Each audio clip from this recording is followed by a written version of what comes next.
At the heart of America is a dirty and shameful reality. Everyone knows it exists, but the devastating impact it has left on generations of people has been glossed over and even ignored, especially by those who still benefit from it. Our American history is rooted in racism. More obvious chapters include the decimation of Native American populations, slavery, segregation, and the Jim Crow era. Most Americans have learned about, or at least heard of these events. But ask them about the eugenics movement, or when homegrown extremists filled Madison Square Garden for a Nazi rally, or how Henry Ford's hatred of Jews helped inspire Adolf Hitler, and you're likely to get a blank stare.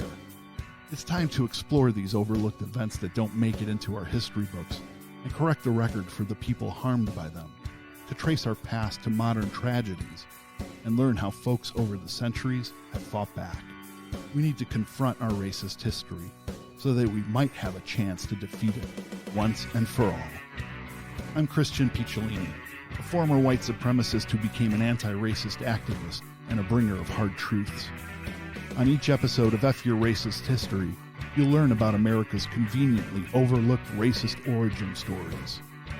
Join me as we yank off the hood and expose the lies behind some of America's so-called triumphs and heroes.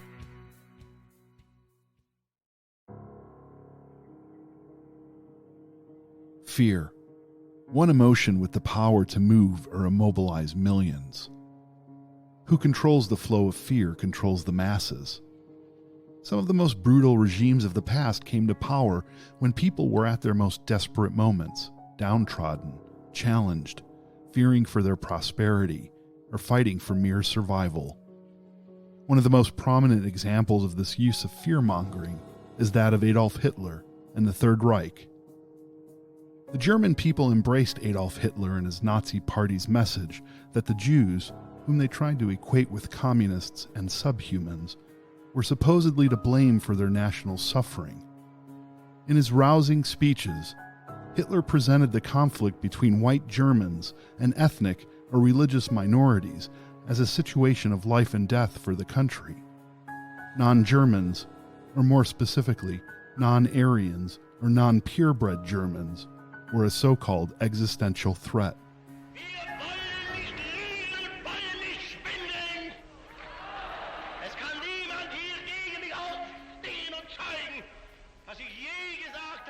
Quote, "There are only two possibilities," Hitler told a Munich audience in 1922.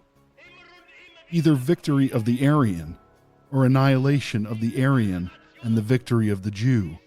End quote.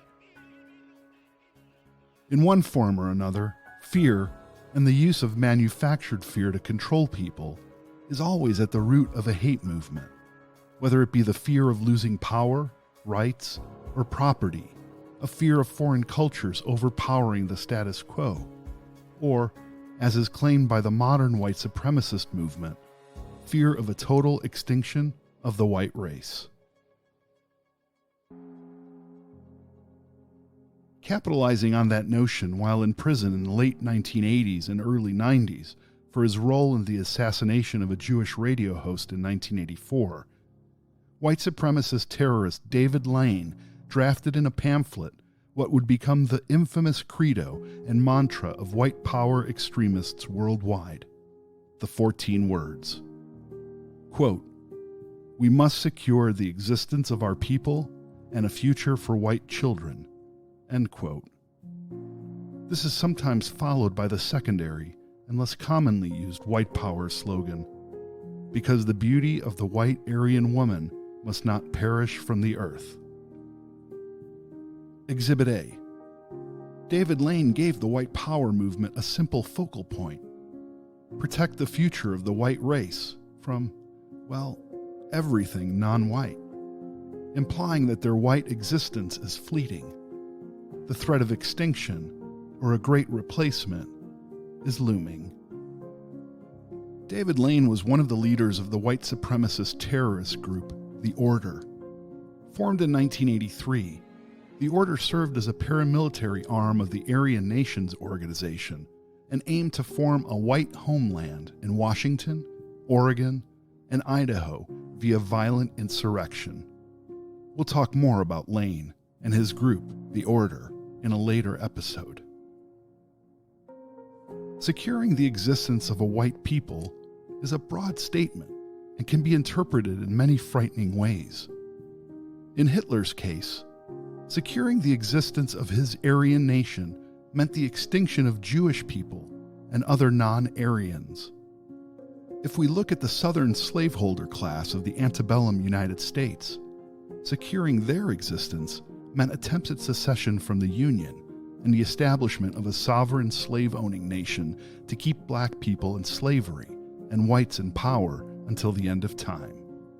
Or, at the very least, to keep whites completely separate from those they viewed as, quote, lower classes of humans, if they saw non-whites as human beings at all.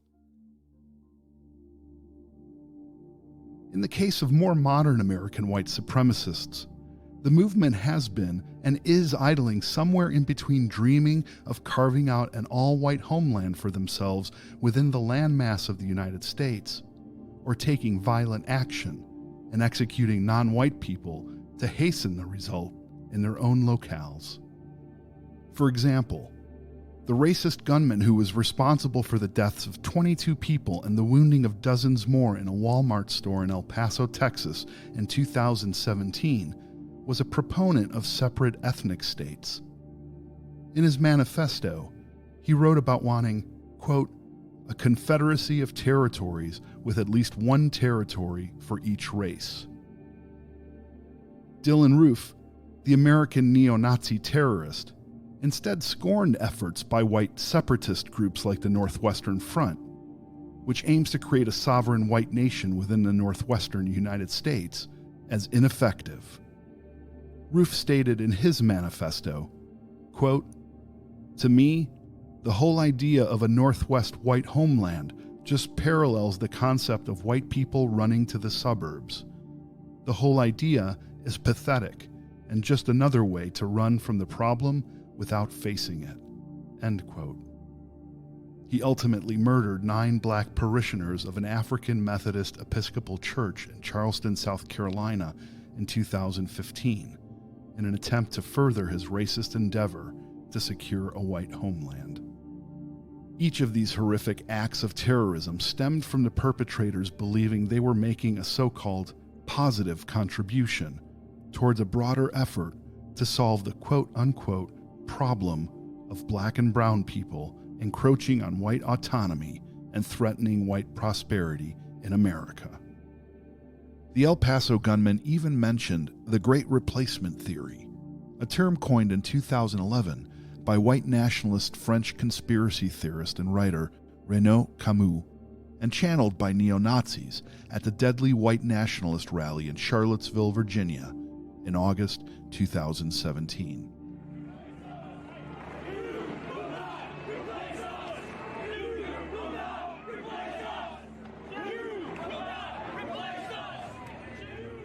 The basis of the Great Replacement theory and the fear-mongering behind it is this. White supremacists believe that through non-white immigration and miscegenation, or interracial relationships that produce offspring, the white race is being driven to extinction. Camus wrote about this in the context of Muslims immigrating into France and replacing the white populace there, physically and culturally, so it's important to note that these views span the globe and discriminate equally. In the last episode, White Homeland Part 1, we dissected racist efforts by the Knights of the Golden Circle, the Confederado slave colonies of Brazil, and Abraham Lincoln's colonization effort of Ile Vache, or Cow Island, off the coast of Haiti. These movements were attempts to carve out spaces for white dominance by annexing foreign territory. Today, we explore similar efforts to create white ethno-states within the United States. We dig into Oregon's racist founding history and its state constitution from 1859, which forbids slavery, while also prohibiting black people from inhabiting land in the territory. We'll also look at the broader impacts of systemic racism in our cities and suburbs, and the creation of our highway infrastructure to purposely divide us and aid white supremacist efforts. This is Episode 8 of F Your Racist History, White Homeland, Part 2.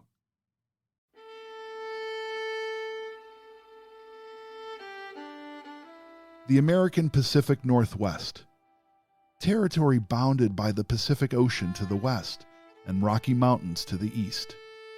A land of plenty, nature untouched, raw beauty, tree huggers, granola, hippie central.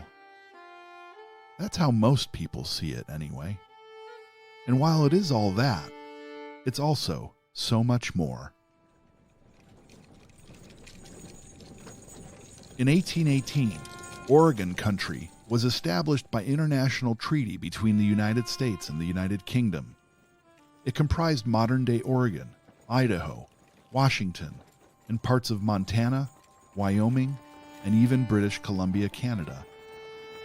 Increased immigration to the new United States territory via the Oregon Trail prompted a revision of the treaty in 1846, establishing the modern border between Canada and the United States.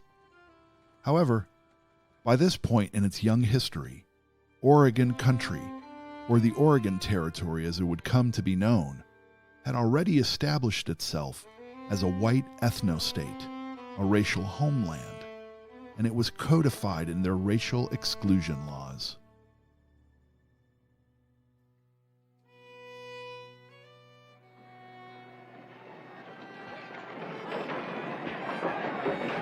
Following a fight over a horse by a freed black man and a Native American man named Cockstock, which left a Native American and two white men dead in March 1844, a law banning black people from the area was enacted. Although an original copy of the law does not exist today, pieces of it have survived from later reprints. Somewhat to its credit, it stated that slavery and involuntary servitude, quote, shall forever be prohibited in Oregon, but showed its true intent when it also said that freed slaves had to leave the state within 3 years. The law also stipulated that anyone found to be in breach would be arrested, tried, and sentenced to, quote, no less than 20 nor more than 39 stripes to be inflicted by the constable. You can brush up on the racist history of constables and slave patrols in Episode 2. The punishment of whipping was later replaced with hard labor, but the law still remained. In 1849, the Oregon legislature passed yet another exclusion law. Quote, it shall not be lawful for any Negro or mulatto to enter into or reside within the limits of this territory, providing that nothing in this act shall apply to any Negro or mulatto now resident in this territory, nor shall it apply to the offspring of any such as are residents. End quote. Basically, if you were a person of color and were already in the Oregon Territory, you'd be allowed to stay, with major restrictions, of course.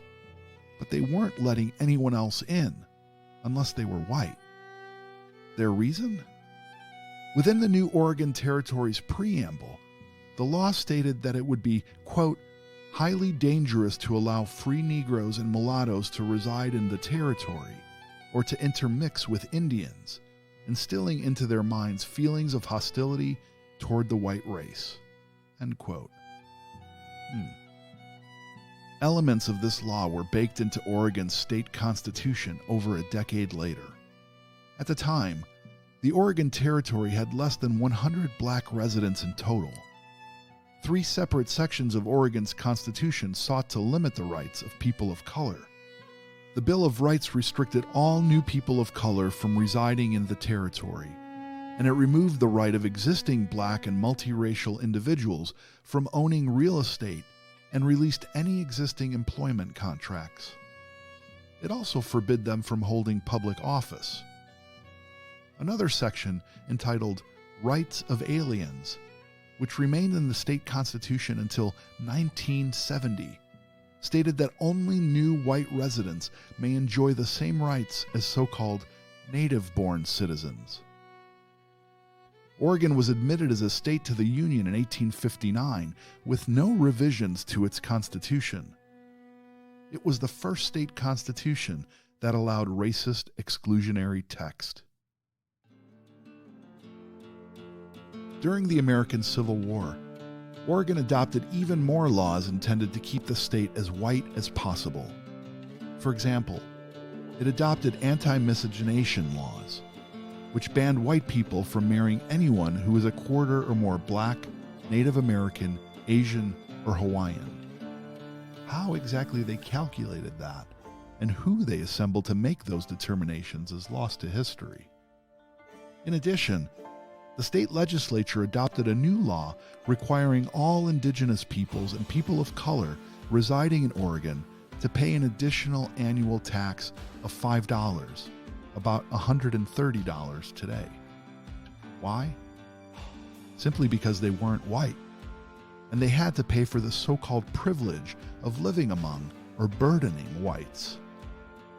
If anyone was unable to pay, they were forced to perform hard labor, such as maintaining public roads and railroads. Following the end of the Civil War and the ratification of the 14th Amendment, which granted citizenship to all persons born or naturalized in the United States, including former enslaved people, and guaranteed all citizens equal protection of the laws, conservatives, who at the time were Democrats, took control of the state legislature after the 1868 elections. They immediately rescinded the state's ratification of the amendment and were supported at the time by near universal pleas from Oregonians to leave the Union. This rallying cry for secession would echo throughout the state's history into the modern day.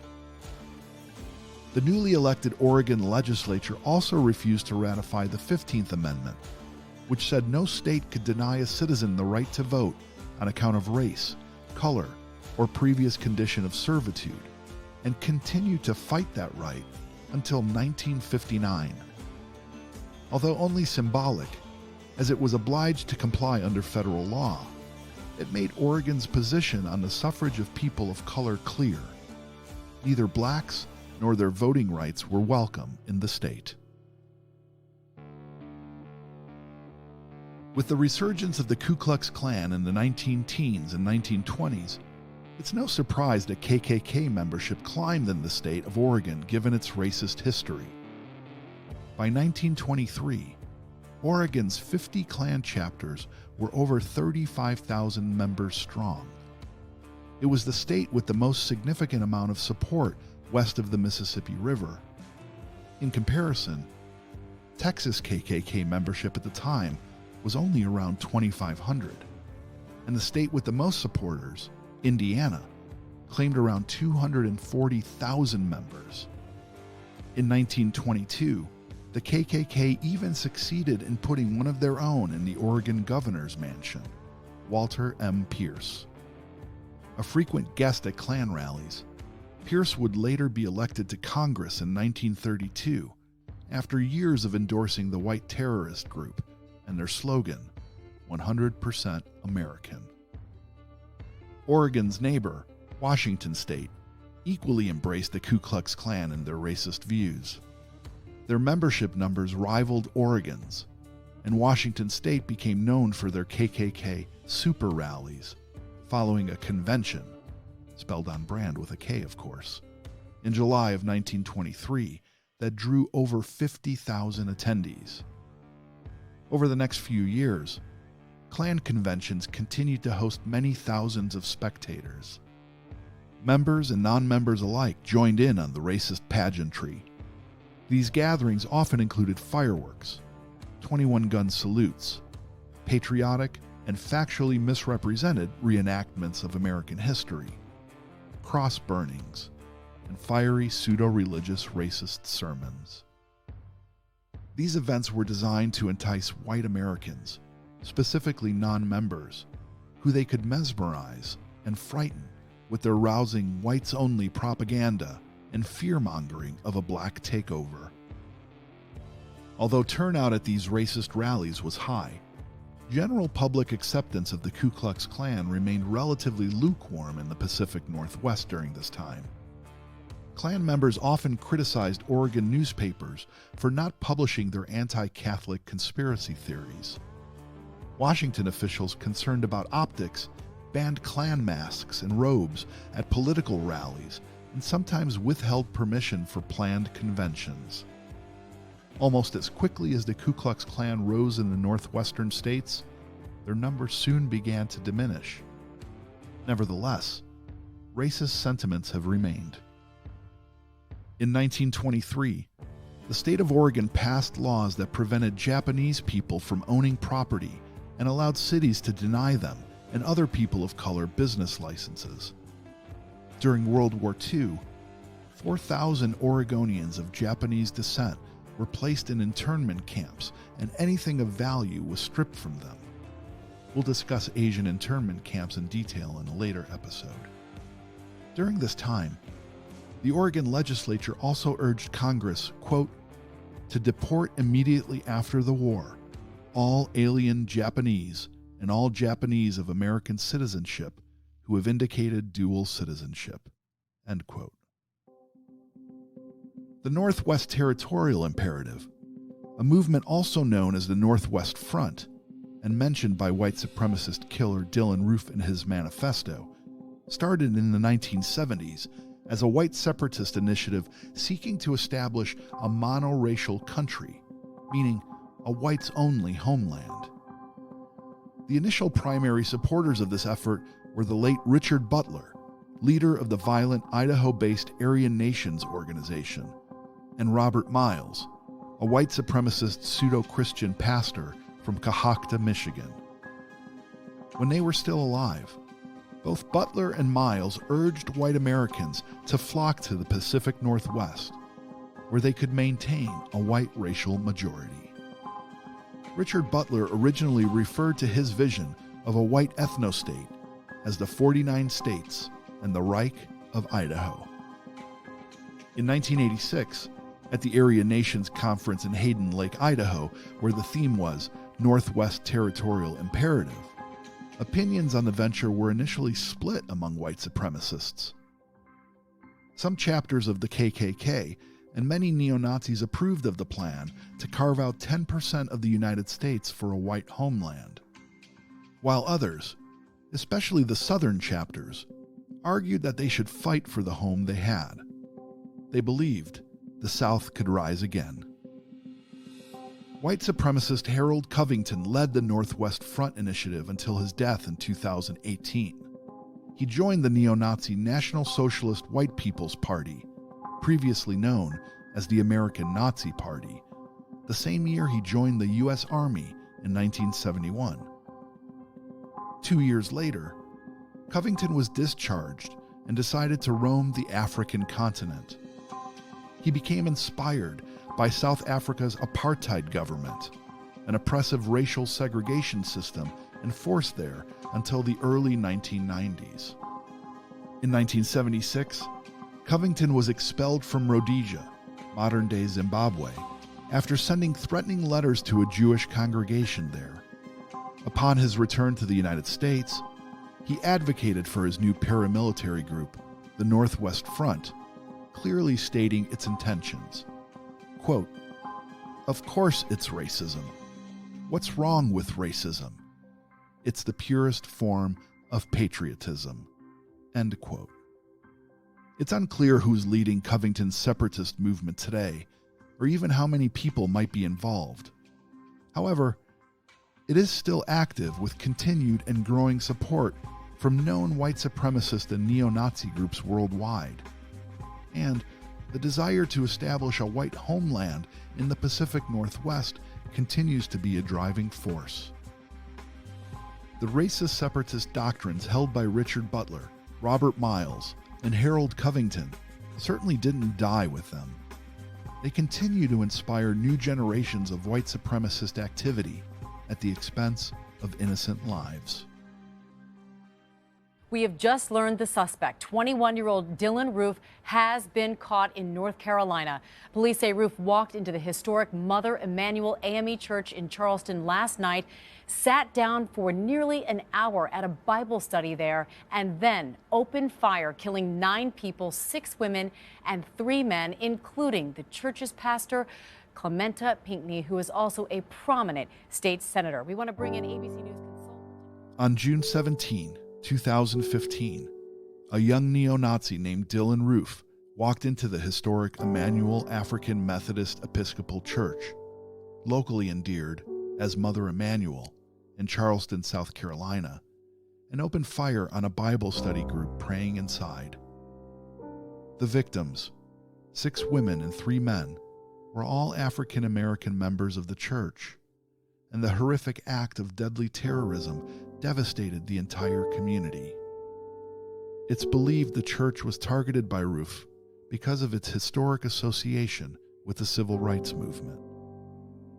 Following the murders, Dylan Roof's manifesto was uncovered online. In it, he claimed to take inspiration for the killings directly from Harold Covington, even paying tribute to him in the title, The Last Rhodesian. In his manifesto, which Roof published on a public website, he blames black people for America's problems and claimed that segregation was, quote, a defensive measure, echoing Harold Covington's racist white homeland views. Covington himself later said before his own death that the mass murder committed by Dylan Roof was just a, quote, preview of coming attractions. Sadly, in this regard, he wasn't wrong. The crime took place here on Southeast 31st early Sunday morning. 3 black men, all from Ethiopia, were sitting in this car talking. When one left to head for his apartment, another car pulled up, 3 young white men jumped out and began beating him. The long history of white supremacy and restrictive, racist laws in Oregon and the Pacific Northwest of America has also given rise to other violent events in recent decades. In 1988, an event I remember very well from my own youth, Ethiopian immigrant Mulugeta Sarah was murdered by neo-Nazi skinheads in southeast Portland. The 28-year-old man had been saying his goodbyes to friends when the group of so-called white pride skinheads approached and started shouting racial slurs and obscenities. Quickly, things turned violent. Sarah was brutally murdered with a baseball bat and kicks from the steel-toed boots of the racist skinheads. And the city's image as a place of peace and tolerance was shattered. The crime seemed to shock the city of Portland, but it shouldn't have. Racist skinheads, let alone racism in general, had noticeably been prevalent for years by the time of Sarah's murder. The powers that be had simply ignored the warnings, something that continues to this day. More recently, in 2017, a white man named Jeremy Christian boarded a full MAX commuter train in Portland.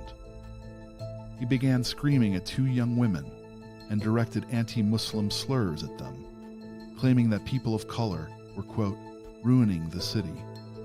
Tonight, the FBI looking into whether hate crime charges will be filed against an alleged white supremacist accused of stabbing 2 Good Samaritans to death on a commuter train in Portland. Bystanders tried to intervene and physically move the aggressor away from the young women, but he only became more agitated. A man named Talisan Mirdan Namkai Mesh was trying to record the disturbance when Jeremy Christian swiped the phone out of his hand and plunged a knife into his neck.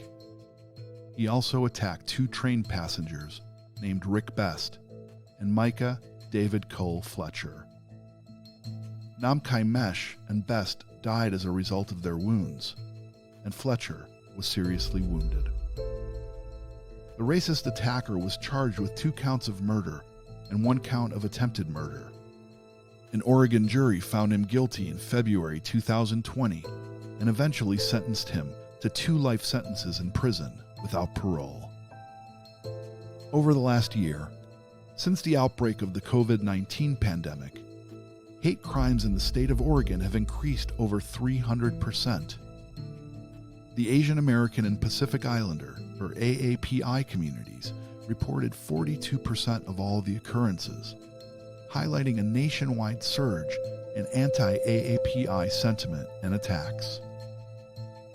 A recent 2021 survey by the Salem Statesman Journal also found that almost 40% of Oregon residents believe that white people are unfairly discriminated against, and that America, get this, should do more to preserve its white European heritage.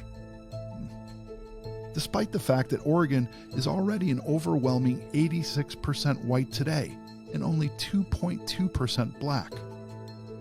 The survey also showed that about 11% of Oregonians support outright white nationalist principles and anti-establishment militia groups. That doesn't sound much like peace and love, coming from a state that is mostly known for its hippie culture. So, what's the moral of this wannabe secessionist story? It's not that there are groups of radical white supremacists that would rather slice off whole sections of the country for Aryan safe spaces than cohabitate with non-white people.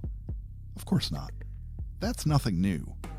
Instead, where Americans may often go wrong here is believing that these are fringe movements that don't have any connection to their own daily lives. That is a huge mistake. We can point to movements like Northwest Territorial Imperative and call them fringe, alt-right, white nationalist, extremist movements even. Still, the reality is there are elements baked into our larger systems that breed inequity right in our own backyards. And there are still, unfortunately, plenty of us who would rather turn a blind eye to it than face the truth about our past and present. Just ask yourself how millions of Germans were able to ignore the rise of Adolf Hitler's diabolical Reich. Then, look around and ask yourself if we might be experiencing something similar right now. Many Americans live in the suburbs, a trend which can be traced back to the end of World War II with something called Levitt towns. 5 years ago, this was a vast checkerboard of potato farms on New York's Long Island. Today, a community of 60,000 persons living in 15,000 homes, all built by one firm. This is Levittown, one of the most remarkable housing developments ever conceived. Levitt towns were named for the original construction company that developed them, Levitt & Sons. They built 8 suburban housing complexes in Pennsylvania, New York, New Jersey, Maryland, Virginia, and Puerto Rico in the early 1950s and 60s. These were modern communities at the time, chock full of amenities like bowling alleys, grocery stores, and affordable 2-bedroom homes, perfect for GIs returning from war and for their growing families. This type of suburban housing development became hugely popular, and community subdivisions much like Levitt towns still dominate the American real estate market. Sounds sort of idyllic, right? What's not so well known about Levitt towns is that their creator, William J. Levitt, refused to sell his homes to people of color. Per Julie Lasky from the New York Times, quote, "Early Levittown leases barred homeowners from renting or selling to those who weren't Caucasians, although they stipulated that people of color could work as domestics." Rather than calling this out as a United States constitutional violation, the Federal Housing Administration instead made segregation a requirement for housing developers to qualify for subsidies through the program. Effectively, Levitt towns were legal, government-sanctioned whites-only communities. And they weren't the only ones of their kind. Often called racial covenants, racist language codified in official real estate documents was rampant across the country until the 1960s. This language, such as the owner being prohibited from reselling the property to a black family, was often required by banks in order to be approved for a loan. The argument at the time was that families of color moving into white neighborhoods would allegedly lower property values and increase crime rates. Some of that racist language is still present in home and real estate covenant documents today. University of Washington researchers, for example, recently uncovered racial covenant language affecting about 20,000 properties in Washington state's King County, which includes the city of Seattle. We typically like to think of the Jim Crow era as separate drinking fountains and segregated buses in the South. But the effects of white separatism within the housing market throughout the United States can still be felt today. This is the origin story of many modern American suburbs and communities, and it was followed up with mortgage discrimination, predatory lending practices, and redlining that still stubbornly persists to this day, despite the illegality and inhumanity of it all. We'll go much more in depth into things like racist lending practices and redlining in a later episode. Still, even when communities of color did manage to carve out prosperous neighborhoods for themselves, U.S. infrastructure, and of course American racists, had a habit of running right through them. Per the Department of Transportation, the Federal Aid Highway Act of 1957 displaced over 475,000 households and 1 million people from 1957 to 1977. Most of these households displaced by our national interstate system belong to communities of color. Just one example of many is the New Orleans neighborhood of Treme, a historically black enclave founded in 1783. Treme was one of the few places in New Orleans where free people of color could buy property prior to the Civil War, and it became a vibrant cultural center for the black community even during the Jim Crow era. Then, the national highways came. The Claiborne Expressway cleaved the neighborhood into fragments, leading to business closures and displaced residents. Now, 80 years later, President Joe Biden is attempting to right some of these wrongs and has proposed removing the Claiborne Expressway. Current residents of Treme have major concerns, however. Today, in cities across America, real estate developers are going into lower-income neighborhoods and redeveloping them, a process known as gentrification. It drives property values up, attracts new businesses, and draws wealth, but it often has the effect of displacing existing lower-income residents. Residents of Treme and other similar neighborhoods worry these efforts to remove expressways and reroute highways could lead to further displacement and gentrification within their communities. While one could argue that this is progress, why must it always come at the expense of the poor and predominantly people of color? Isn't there a better, more equitable way to achieve progress? Writer Douglas Perry put all of this into context in his June 2020 piece for The Oregonian. He said, "Progressive white Americans might reject racism and insist there's no place for it in today's society, but that doesn't mean they want to give up the advantages it's provided them. Institutionalized racism created intergenerational wealth for some and not others. It shaped the geography of the cities and towns we traverse every day." End quote. And it's true. Intergenerational wealth spells security and prosperity for the future. Much of that comes from owning land property and tangible wealth accumulated from one generation to the next. If parents or grandparents were systematically excluded from building that wealth because of the color of their skin until recently, it almost certainly impacts the financial security of current and future generations. Think about that. So, here we are today. There's a lot of controversy right now over attempts to critically examine America's history, especially its racist history, and how it still impacts us as a nation. Places like Idaho and Tennessee have even passed laws banning the teaching of a legal and academic concept called critical race theory in public schools and universities. Basically, This ensures students and teachers will be allowed fewer opportunities for thoughtful and informed conversations about how racism may have impacted our development as a nation and a united people. Even when some of these very people are still dealing with the generational aftershocks caused by practices like segregation and discrimination. That means no discussions about race relations, at least not truthful and fully informed examinations of how our past affects our present. In effect, this ensures more whitewashing of our history to make it seem more mild and patriotic than it was. Land of the free, home of the brave, no exceptions. But the truth is, there are exceptions.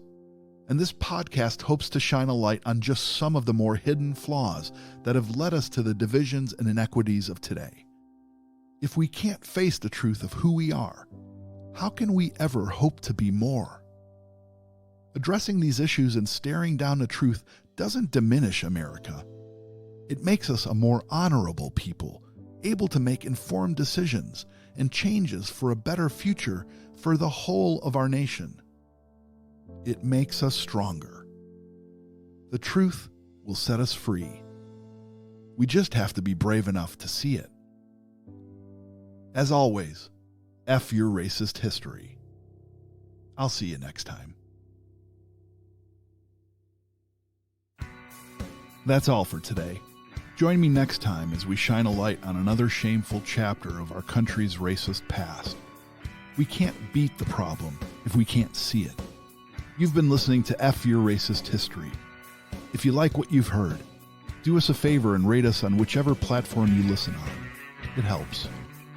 You can get more information on this and other episodes at fyourracisthistory.com or on your favorite podcast app. F Your Racist History is produced by Goldmill Group and distributed by Sounder. This episode was researched, fact-checked, and written by Maggie Coomer and Jasmine Brand. Links to source material and references are included in the show notes. Our editor is Ken Pendola. Music is courtesy of Flatfoot 56. Jamie Moeller is our producer. And I'm the executive producer and your host, Christian Picciolini. Thank you for joining. See you next time. And as always, F your racist history.